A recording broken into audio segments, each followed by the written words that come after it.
ಸತತವಾಗಿ 4 ದಿನಗಳಿಂದ ಧಾರಾಕಾರ ಮಳೆ ಸುರಿಯುತ್ತಿರುವುದರಿಂದ ಬತ್ತಿ ಹೋಗಿರುವ ಜೋಗ ಜಲಪಾತ ಮತ್ತೆ ಬೀಳಲು ಆರಂಭಿಸಿರುವಂಥ ರಾಜಾರೋರರ್ ರಾಕೆಟ್ ರಾಣಿ 4 ಕವಲಾಗಿ 960 ಅಡಿ ಎತ್ತರದಿಂದ ಧುಮುಕುತ್ತಿರುವಂಥ ಜೋಗ ಜಲಪಾತವನ್ನು ನೋಡಲು ಪ್ರವಾಸಿಗರು ಹೆಚ್ಚಿನ ಸಂಖ್ಯೆಯಲ್ಲಿ ಆಗಮನ ಬರುವರು.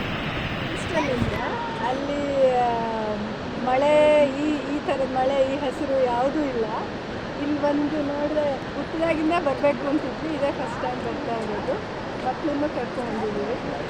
ಭಾರಿ ಖುಷಿ ಆಯಿತು ನೋಡಿ, ಮನಸ್ಸು ತಣಿತು. ಯಾವ